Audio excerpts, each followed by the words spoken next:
Hey y'all, summer is coming. We want to remind you of the WVTC. Wash your hands. Stay updated on your vaccinations. If you got a temperature, get a COVID test. And cover your cough. We're on a mission, so don't let COVID stop you.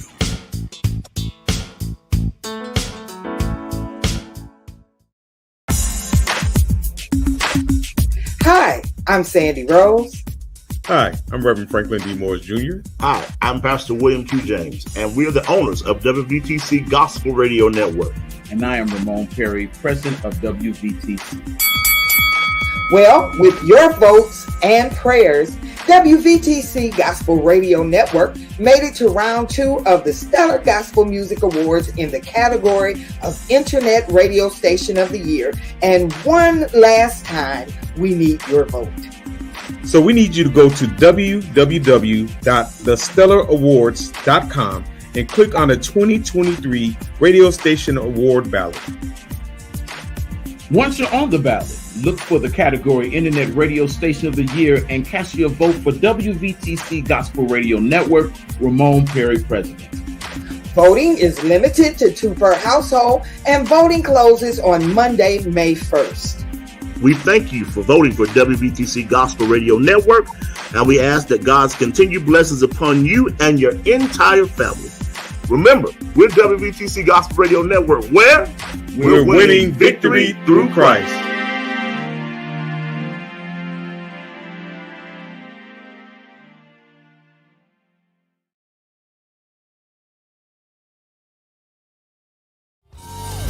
WVTC Radio Detroit.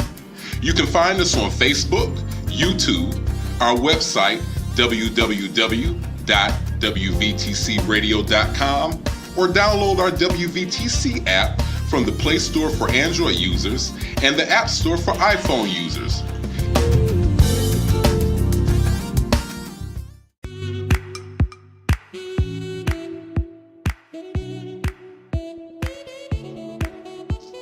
Thank you for tuning to WVTC Radio Detroit and the Community Bell Show with your host, former Wayne County Commissioner, Edna Bell. Stay tuned for insightful information Detroiters will find valuable. Text a friend and tell them to watch with you for news you can use. And now, your host, Edna Bell.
Hello, hello, hello, everyone. How are you? I am not Edna Bell. I am Wayne County Commission Chairwoman Alicia Bell, sitting in for Edna Bell on this great Monday afternoon, evening. So, we are going to still kick off and have a great show. We have a dynamic guest. But as my mother always begins her show, she talks about a few things going on in the community. So let me do the same. As I stated, I am the chair of the Wayne County Commission, and a couple of years ago, we established a Wayne County Women's Commission. They have been doing wonderful work, bringing to light information that is so important to women of Wayne County. They had a wonderful mental health symposium on Zoom during the pandemic. We showed a film, Aftershock, that talks about maternal mortality, women dying in childbirth. It was an awesome documentary on how two gentlemen are going on after the loss of their loved ones after the birthing process. It's heart wrenching, but it has to bring awareness to this very important topic that Black women in particular are dying at a much higher rate than anyone else by simply giving birth. A lot of times it's because they're not being heard when they speak of their pain to their doctors. So the Women's Commission brought this issue to light at the movie screening a few months ago. And then this Thursday, April 27th, we are having our first annual Women's Resource Fair with employers from all across Wayne County and the Tri-County area. Will be there hiring people, resources for mental health services, for health screenings will also be there. It's going to be at the Northwest Campus of Wayne County Community College from 10 to 4 on April 27th. So please come by. If you're looking for a new job, there will be job opportunities. Or if you just want some resources from mental health to behavioral health to physical health, we'll have that there for you as well with the Detroit Health Department, the Wayne County Health Department, Teen Wellness, Molina. Such great information will be there. So come on out to Wayne County Community College on April 27th from 10 to 4 for our Women's Resource Fair, again sponsored by the Wayne County Women's Commission. We are celebrating 2 years having this wonderful organization, and it has been a blessing to so many people in the community. So we want to see you on the 27th at Wayne County Community College, getting all of this great information that we have in store for the community. Now, today, we are so happy to have my guest, Mr. Jason Dixon. Jason, are you here with us? There he is. Hi, how are you? I'm doing excellent today. Thanks for having me. Absolutely. So, Jason Dixon is, I don't know where you, Jason. You're a lot of things, but he is such a wonderful, iconic entrepreneur, someone that you can certainly say is in the brain trust with what's going on in Metro Detroit area. And now he is embarking upon something that's so very important to so many communities, especially underserved communities. And that's making sure that all households have broadband services. We do everything with the internet these days. We are in the technological era where we do everything. And you shouldn't have to always use your phone to download medical information, to apply for jobs, to do your schoolwork if you're a student. Those things should be done because you have internet in your home. And there's no reason why that shouldn't be the case. So Jason has been a strong advocate on making sure that communities of color, particularly underserved communities, have the opportunity to have broadband internet in the home. And I'll go back a little bit. As the chair of the Wayne County Commission, myself and the chair of the Oakland County Commission and the Macomb County Commission started the Tri-County Summit. And that's where we got the three of us together, our three counties together, to talk about issues that are pertinent to all three of us. Water was one of the issues we talked about the first time, because when it rains, the water doesn't just stop at 8 Mile, right? It flows into Oakland, it flows into Macomb, and of course, we get our share here in Wayne. So, what can we do with water infrastructure? That was one of the big topics that we took on when we first got the Tri County Summit together. In addition to that, broadband was an issue that we took on, making sure again that all the residents in that Tri-County area have access to internet services. So I was thrilled last year when Jason Dixon was one of our panelists to talk about his efforts to make sure that broadband is everywhere. And he is an expertise in this area. He has brought in corporations into Wayne County to get this done. A wonderful visionary. And I just want to say thank you, Jason, again for being with us today. What you're doing is so commendable, and it's things that can be duplicated throughout the country. So, how about we just start by first off telling us a little bit about yourself, your background, and how you got to this point where you are today. And for some reason, your mic is off. How about There you go. how about now? Okay. Now, a little bit, speak louder because you're a little bit soft. So, actually, your mother started my community development career off during the Obama administration, to be honest with you, when it came to solar energy. So, one of the first projects that we looked at during that administration, I wanted to make sure that we could participate and that we're not left out, economically, because my background is business. And oftentimes, if we're not able to participate, we can't grow these different economic opportunities in our community if we're not participating. And the young people doesn't see older people getting involved, and we can't tell them that the do's and the don'ts. So, it started off with when Obama said 10% needs to be renewable energy. We put a plan together on Livernois to do $1.2 million in solar projects. Your mom actually wrote my first letter of support for that endeavor. I just told her we're going to make sure that we're not going to charge, any of the business owners because it was so new. And Ron May from DTE, I wrote the vision out for him. He didn't waste any time by giving me a team to work with, and that was the first, the stint of bringing economic development to a black community that I'm very much a part of. I owned a medical supply store in on Livernois at the time, and a pharmacy and a home care company. I'd been there since I was in my 20s, and it looked like our property values was not going up. It was a time of the recession things, and banks wasn't putting up any money for us to grow in the community. So that was the first opportunity to do community development that we were successful at on a large scale. So throughout that time, we've done projects in different states: Wisconsin, Tennessee, Mississippi, where we have some great relationships already. And we went through a stint prior to the pandemic.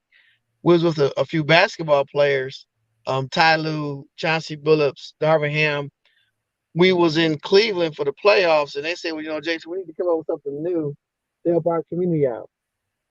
So they said, let's go to the drawing board. We came back to the drawing board. Fiber optic broadband is hurting our country and the black communities. And this is prior to the pandemic. It's not something new. It's the digital divide. And oftentimes when you have those, you have that divide, you really losing economics. You're really losing where the next generation can't even imagine what they can do. And that's frustrating. If you're not able to afford the internet, not only not afford it, but it's not even there. So we put a plan together. We partnered with the Kellogg Foundation, with the Kellogg National Foundation, told them what the plight was, told them what the solution was, and we went through a whole economic plan that we could take. One thing Kellogg wanted us to do is make sure that we could put this in any place in the country and it can work utilizing federal policy. So we did that. And it really opened up a lot of eyes to see, one reason why we're not able to have more manufacturing, we can't compete with manufacturing because we don't have broadband. And that's something a lot of people don't talk about. Because if you have advanced manufacturing and you have more robots and you have humans working in the plant oftentimes now, if you can't move large batches of data through copper and coax, you need broadband, you need fiber optics to make that happen. So in instance, Detroit and our surrounding areas are already primed to be able to onshore that manufacturing to reduce that bottleneck. And that creates more jobs, for our community and gets us to the 21st century. And that's something that the legislators really wasn't talking about it. The business community wasn't talking about it. We happened to get a hold of Keith Cooper, who brought the Flex and Gate plant to Detroit. He got on our team and he explained to us, how we can make this a system where, this is the opportunity for Black people to be able to lead something, because it's really a new phenomenon, the way technology is moving. And this is something that we can own and control in our community. So we actually brought on a company called Nokia. Remember that first flip phone you had? That was by Nokia. Yeah, Nokia is now the manufacturer of broadband equipment. And they're the only manufacturer who's done an end-to-end service in Chattanooga, Tennessee, with fiber to the home, where they actually changed and they changed the landscape of Chattanooga, Tennessee within 10 years. Now they have $2.8 billion that the study that just came out from economic uptick from that decision that they made. So we had a litany of. So stop right there. I want to ask you a question. So what did they do exactly in Chattanooga? So what they did was they set up a head end, just like an AT&T would, where all the equipment is to create the internet.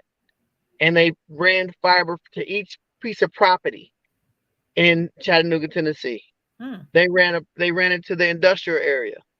Volkswagen and who was it? Volkswagen and Amazon came with no bid contracts because they came to take the whole area. Wow. So why we have so many swatches of land here, closed plants. You got Detroit, Ecorse, River Rouge. This is the opportunity to set these communities up for success for the future, for this next generation. Right. So with the relation we have, oftentimes people say, "Well, has this been done before?"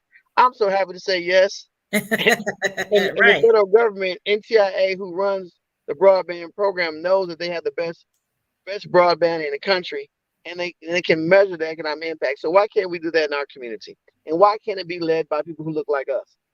Because oftentimes someone else that doesn't look like you comes to be your savior, and then the kids say, "Well, we got to go to that person." Well, we're just as intelligent. We're just as enthusiastic.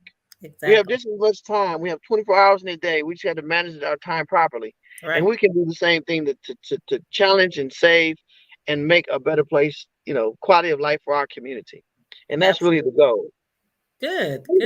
So you took the idea, but I didn't take the idea. You saw that what they did in Chattanooga, said we can do that here in Michigan, and you said what after that?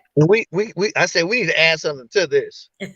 So there's no telecommunication or broadband training facility in the country.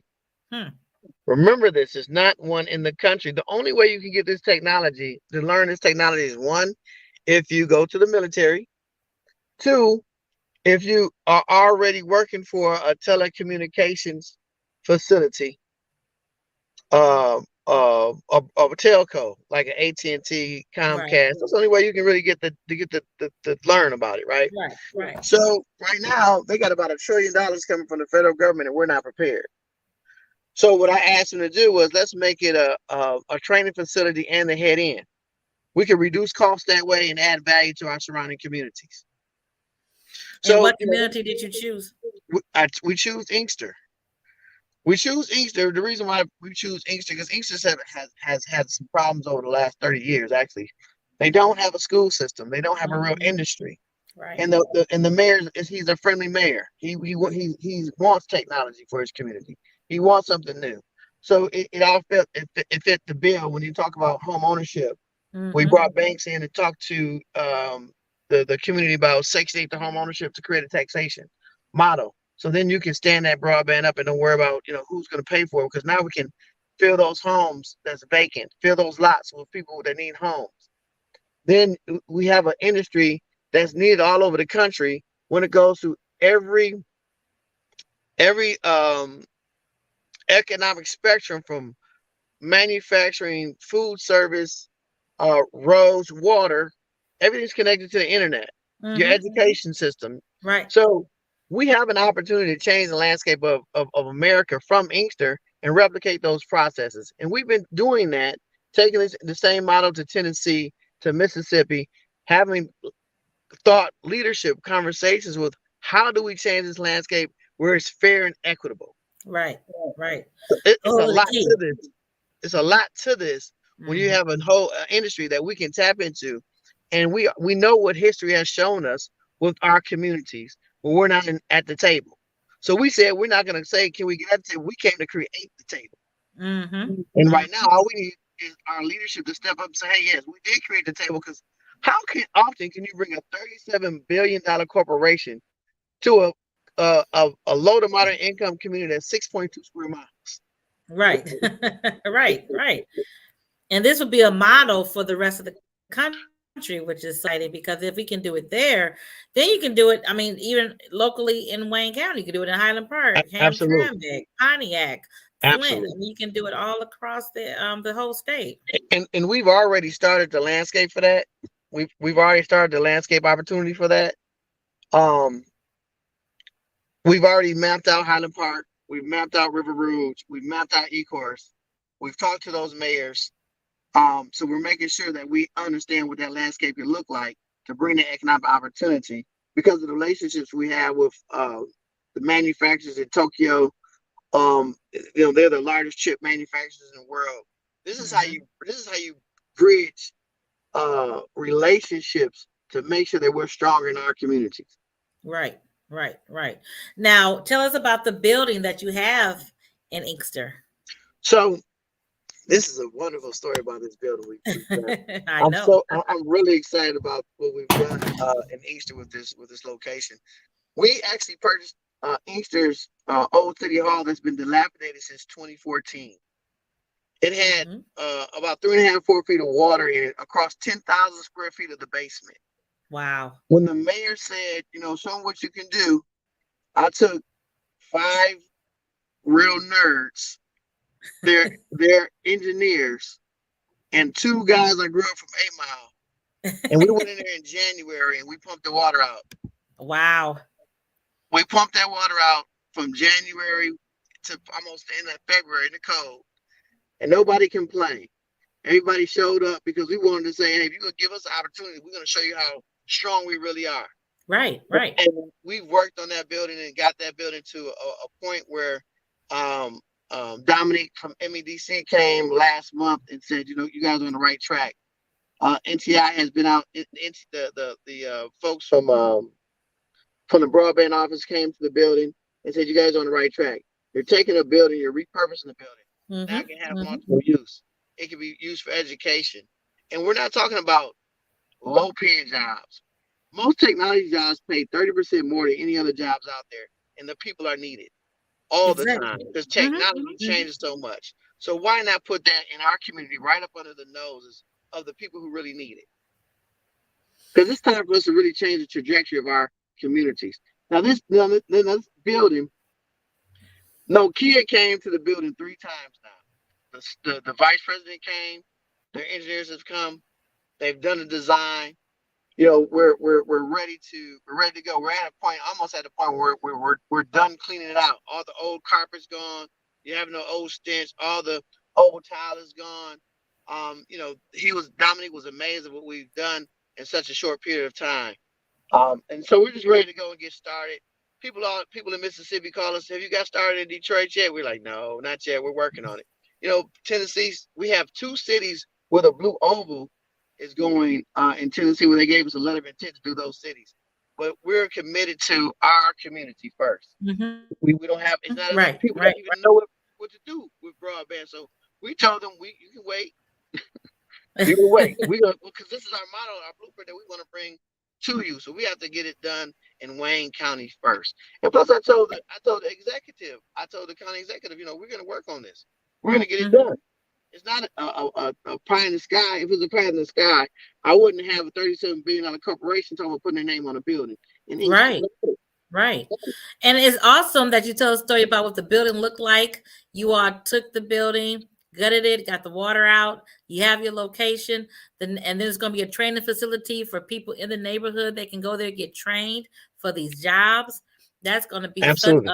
a game changer for the young people in the neighborhood, and then all across the county can go over there and get this training. Absolutely. Because things are changing so much when it comes to data and data mapping. You're gonna have pretty much each somebody in the city that's gonna be your broadband person.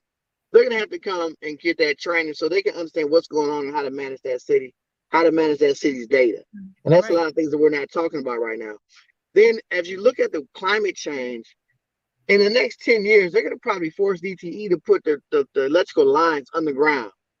We're training right now on directional drilling to put fiber lines underground, Right. electrical lines underground, your water lines underground. So we're doing those things in our community, which is unheard of.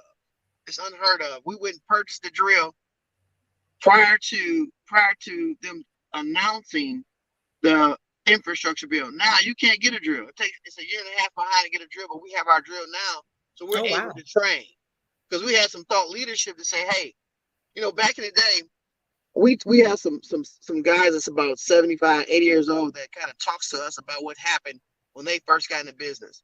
And they said, during the Jim Crow era, we couldn't really purchase that equipment. We had to rent it. So if there's a contract that came along and all the white person had to say is, we don't have it, you're gonna rent it. Right. So I said, well, we better get all our equipment first. Let's make that be our number one thing because I don't want to make an excuse. I don't want to make an excuse about my color. I don't want to do that. I want to Yep. make sure that we're prepared and we're thinking 3 to 5 years ahead of the game. Exactly. That's why we're already talking to folks in overseas about manufacturing so we can have those partnerships so we can show where we put this fiber optics in our industrial area so they're able to see, hey, I can get 150 gigabytes of fiber in Michigan, in Wayne County. This is where I need to set my plant, my location. We're having Right. those conversations today. We're having those conversations with DTE about what that energy cost looks like if we're going to do a 30-year deal with this manufacturer. We're having those conversations because we have to be able to think about our communities and lead our communities to make sure there's economic development on a consistent basis, whether you say you're in a recession or not. Because you're only really in a recession if your mind says you're in a recession. Absolutely. Now, Ty, have you talked to the community in Inkster? Were you able to go out to have town Absolutely. halls with the residents? And if So- so, what is their response? They're excited. They're really excited about the change. They're excited about being the first to be able to have something because of the situation they're in right now. They're happy that it's an opportunity to do things like we talked about gaming. We can have gaming competitions now where you couldn't have that before in these communities, right? Because if you got less than a gigabyte, sometimes you can't participate. You're gonna lose. Wow. So that's a whole economic push that you can have right from Inkster and these other surrounding communities where now you have Mountain Dew, Pepsi, Monster coming in to sponsor some of these things for these young people. So they got other things to do besides carry guns and shoot each other. Right? Exactly. So and then we have to look at what's going on with technology changing with drones. Now you got the right fiber backbone in your area, you can manage drones for medication deliveries for senior citizens. And it's so many things that can happen to change the landscape to make it a smart city, even with the measurement of your water. Because it floods. Sometimes you can put a sensor in your plumbing pipes and your sewer pipes. You can measure the velocity, the time that the flooding comes, so you can do something about that in a timely fashion with the right technology. It's so and it all starts with that fiber. It all starts with having that. That's right.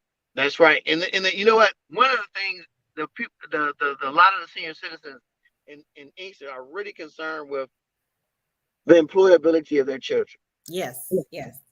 Well, not just Inkster, Detroit too.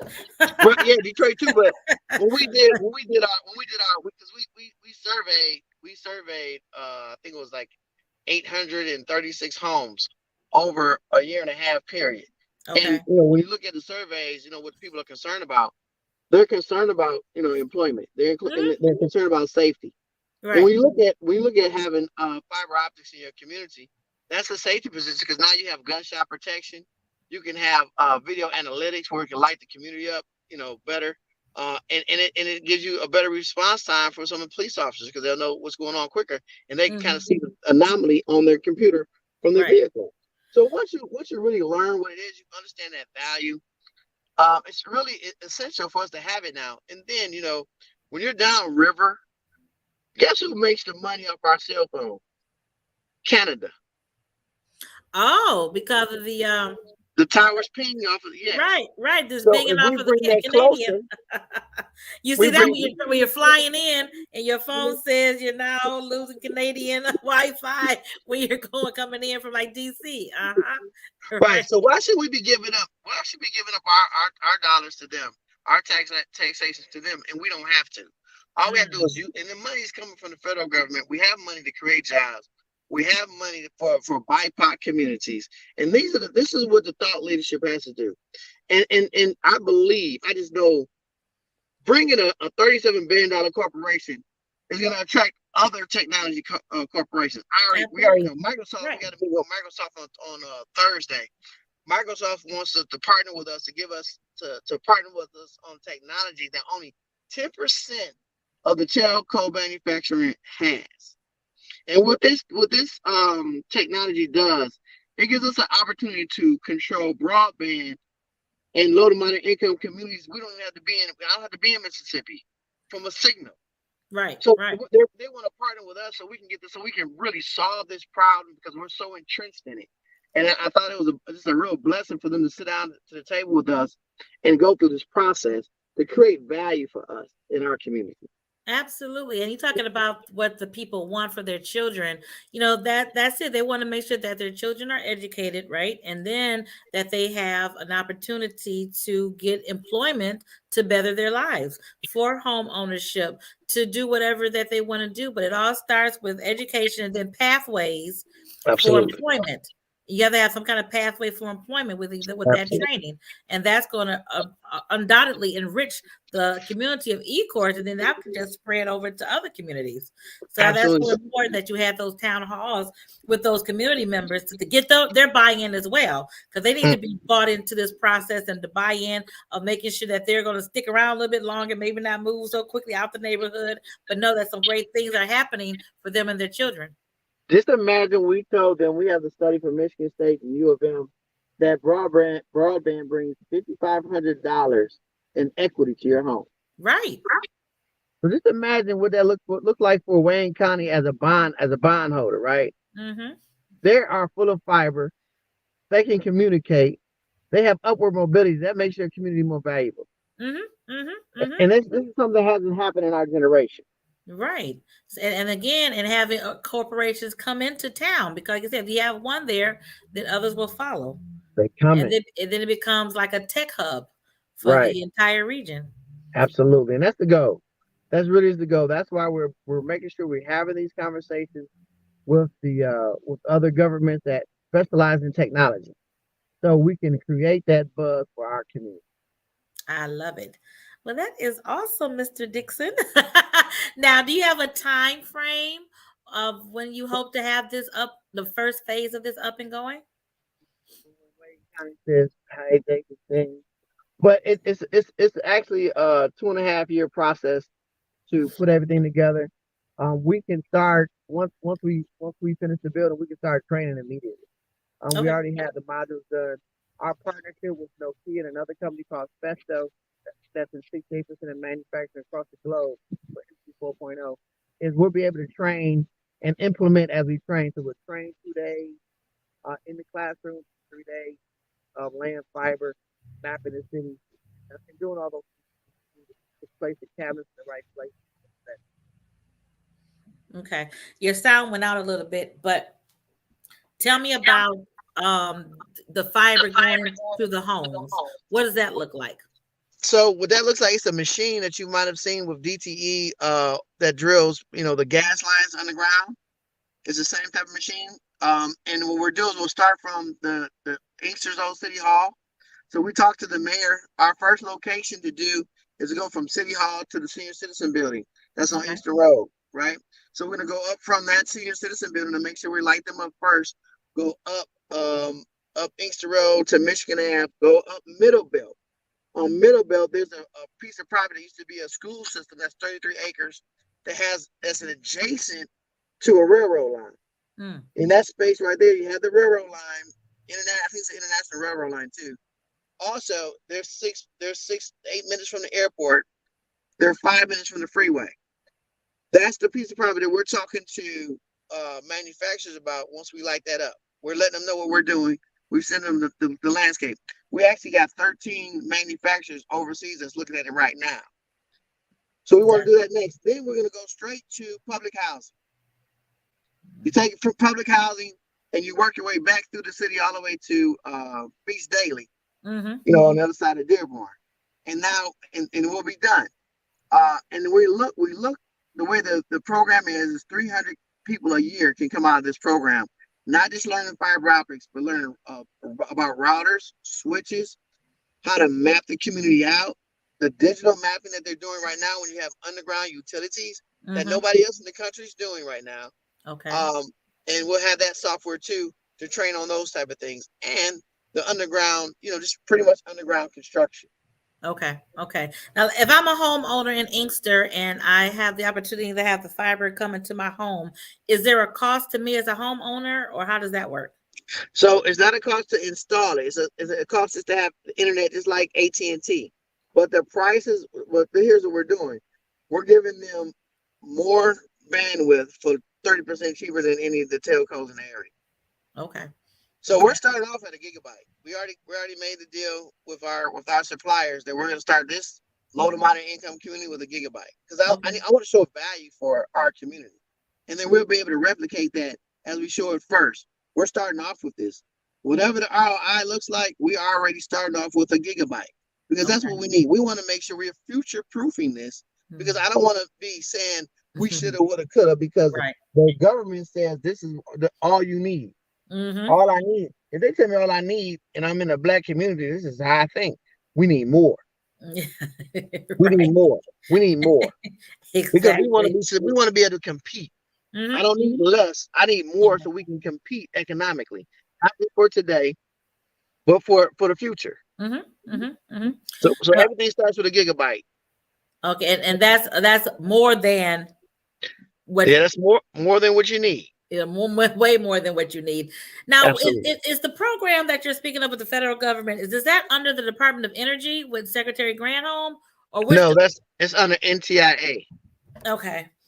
And then the NTIA money falls through the broadband office in Michigan. Okay. Under the governor's office. Okay, and I'm sure the governor's office excited about this because, again, it's innovative. It's something that's going to benefit a community, and when you benefit communities, the way down to the money, property taxes, right? So that's how communities thrive. So they have to have a property that's worth something to have property taxes to make that community thrive. So I'm sure that Inkster Mayor is on board with this. The governor's yes, 100%.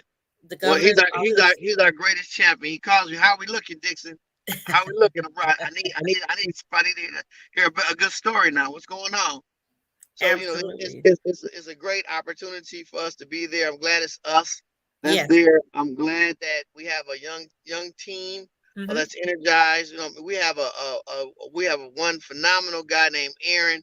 He's going to school right now at Wayne State for his PhD in smart city infrastructure. Oh my God! He's on our team. We have another young man, Torian McMichael from Eastern Michigan University, has a technology degree from there, and he's leading the mapping, and he's done it all over the country. Now, people in Mississippi call, and they don't want to talk to me. They want to talk to Torian because the way he lays the things out and he explains it well. It's such a wonderful thing to see people that look like me, that's younger than me, that's energized and ready to go. And that's infectious to other folks. They like, hey, how can we come around? And then, it's a lot to this when you want to have a whole economic system that you can plug in any place that looks like us. And it's the future. You talk about the young people. I mean, they're the future, and they get it more so than the old heads, right? Absolutely, yeah, they do. They do. There's so many things that they want to do with broadband that they can do that we don't even understand what can happen. Right. If you get them on board and they, get the plan out there, lay the landscape, and then of course we get the people from all over the Inkster area. I mean, this is a tremendous opportunity for the people who live in Inkster to have this, where they can go get this training, work for the company, have it internet, in their home where they couldn't afford it or didn't have the wires beforehand. So, it's just awesome opportunity for everyone. I'm gonna put something. I'm gonna put some more. I guess of icing on the cake. We're not just training people to be employees. We're training people to have their own companies. Okay. The reason why we're able to do that is because we already have a relationship with the manufacturer. So the manufacturer needs minority sales aid for people. They need data. They need people to data techs, right? They need people to manage these broadband bills that they're doing all over the country. So you got to remember AT&T, Comcast, Verizon, all of them use this manufacturer. So it's unlimited possibilities. And then when you look at minority certifications and things for the federal government, we're going to be teaching them that. When you come in, you're going to get taught how to have an LLC, how to put your capability statement together, whatever that discipline in broadband that you want. We're going to help you be that person and have that company so you can thrive. We don't just want you to be an employee. That's out. I want you to be an owner somewhere.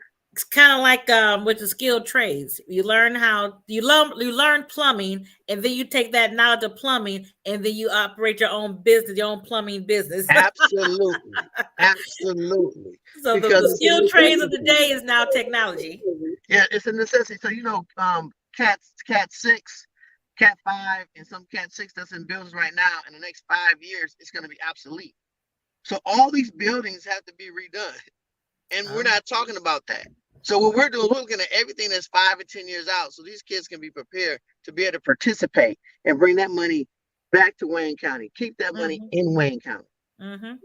And keep it in their neighborhood. I mean, the pride that they'll take, that knowing that they're a part of something from the ground up in their community. I mean, that's going to be mind-blowing for them, and then for their children's children, Right.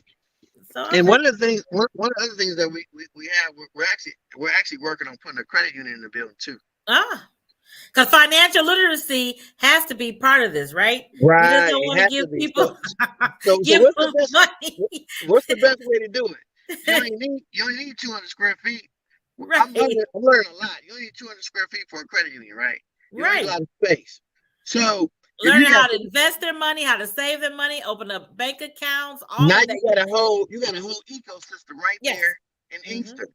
And then now you got a model where CBS, ABC, they're gonna want to all come to Inkster and interview the team. Because we're looking out for the future. Everything is for tomorrow. Right. But making it a full service type of organization. You're not, like I said, you're just not learning to be an employee. You're learning how to be a business owner. You're learning how to handle your money. You're learning for home ownership and what that looks like.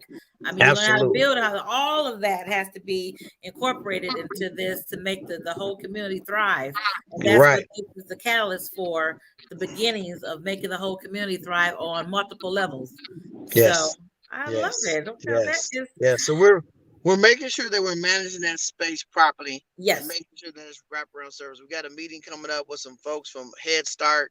They said we need 1,300 feet for Head Start for 30 students, 30 kids. So we'll always have 30 kids in there. And then what that does is they're telling me if they see their parents learning, earning, they're going to create that behavior too. So when they started telling me about that, I said, okay, we got to have a space. So if I'm a woman or a man and I'm taking care of my children, I want to go to school. I shouldn't have to find childcare. Right. I should be able to have my child in an environment that's conducive to learning, just like I am. Right. And it's we right might there. have the opportunity to grow together. And it's right there close, so you can do your thing when you're learning your skills. The kids are taken care of in the Head Start program or daycare program, but it's right there. And that again, it takes that one worry off your back. You have to worry about. Yes, and that's what we're trying to do. We're trying to make it a safe, secure place that adds value to the community. About how many people, but two things. How long is a training session, and then how many people can you have per training session? There's 30. So I got these 30s. It's 30 people through the classroom. They're 2.5 hours a day, depending on what you're taking. So you might have 2.5 hours of fiber optics, 2.5 hours directional drilling, right? Our goal is 300 people a year to come out of the location. Okay. So if you just think about, if you got 300 people out a year, you got 300 people coming out that's going to have bank accounts in that community. That's going to get financial literacy training. That they probably got 1.5 kids is going to be in a setting that's conducive for greatness for the future. You can't put a dollar figure on that. I know that is amazing, and that's why I wanted to have you as my guest today to talk about this amazing opportunity that we have right in front of us, right in our backyard in Inkster, and how that's just going to transform the entire community, the entire county, even. Absolutely, because we've already talked to Westland. We got some Westland City Council people on our team already. We talked to the treasurer in Dearborn Heights. She wrote us a letter for a letter of support. I'm talking to the mayor right now to get a schedule together with Kellogg, Nokia, Flagstar Bank, Chase Bank, so we can have a roundtable of leadership within the next 3 weeks, so we can make sure that they understand the impact, what's happening, timelines, and what's going on with inflation too. Because the longer we wait, it's going to be hard to get people to work to get the goals accomplished. They're going to be going to other places. So we don't have a lot of time to wait. This is serious business. Good. Well, I want to thank you for what you're doing to bring this opportunity again to our home, to Wayne County. We've seen it done before down in Tennessee. We know we can do it here. So we just want to thank you for what you're doing. And I look forward to assisting on this journey, because, again, it's going to help not only Inkster, but the entire county of Wayne, and, in fact, the entire state. So, and it's great to see us on the front end of a project like this, making it happen, being a visionary, but actually making it come to fruition. So thank you for your time. Thank you for being with us today. I think we got the hook, about to get the hook. Any last words before we depart? Hey, listen, if you're listening, make sure you tell your county commissioners you want to see this project in Inkster. Tell your state reps you want to see this project in Inkster. Pretty much all the state reps are already on board. They're trying to figure it out. This is my opinion. I think our great chair and some of those state reps in those areas need to have a sit down and talk to figure this out so we can move forward. And I appreciate your time. I really do. I really appreciate you thinking about me. And I just feel like I'm so proud of your mom, though. Tell your mom I love her to death. I'm proud that you're her daughter, and I'm proud that you're able to have this seat, because you're able to have, you got like 10 feet ahead of everybody, 10 legs up, because you have such a great mom to follow in those footsteps and make it greater. So thank you very much. Thank you to your family. Seriously. That's important. Absolutely. Well, thank you, sir. And I forgot that I did meet you through her first. Yes. You are with the class over at Tech Town. Yes, ma'am. That's right. Now that's been a few years now, and you don't look any older than you did then. So thank you very much. Very good. Well, thank you, Jason. And I hope to hear more from you as this project goes along. I'm sure Mom will have you back on the show to talk about the progress. All right. Have a good one. Have a good one. Thank you so much. Well, Detroit, we are coming to the end of the Community Bell Show. It's been awesome. Hopefully you all heard the conversation between me and Mr. Dixon. It is awesome to have this opportunity right here in our backyard in Wayne County to be able to transform a city, which transforms the county and the entire state. Fiber optics broadband is here to stay, and we have to make sure that we get on the ground floor of these opportunities and not wait for other people to do it for us. So I'm so proud of what this young man, Jason Dixon, is doing. His vision is awesome, and we're going to support any way that we can. So it is, I think, the witching hour. So I want to say again, thank you for tuning in to the Community Bell Show. We look forward to seeing you next week, where your regular host, Edna Bell, former Wayne County Commissioner, will be here. Thank you all so much, and have a wonderful rest of your day.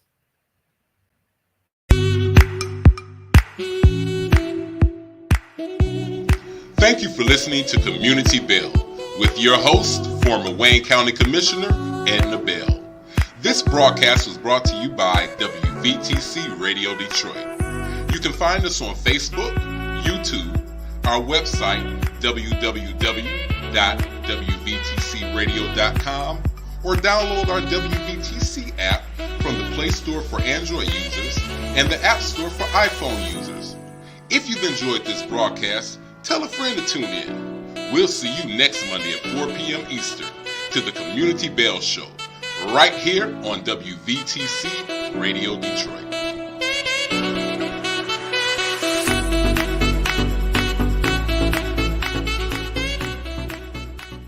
You're listening to WVTC Gospel Radio Detroit, and we're flowing in the Spirit.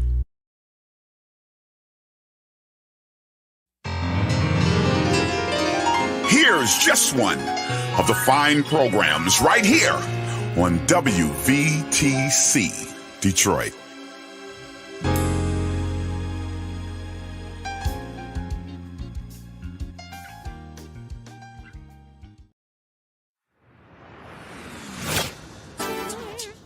We are WVTC Detroit. What it is, we're gospel music, preaching, teaching, inspiration, encouragement, news, and guest interviews. We are what it is. WVTC. We're winning victories. What it is. Through Christ. WVTC Detroit.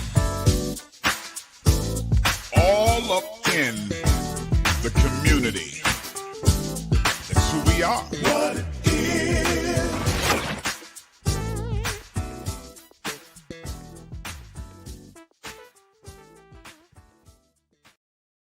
You're listening to WVTC Gospel Radio Detroit, and we're flowing in the Spirit.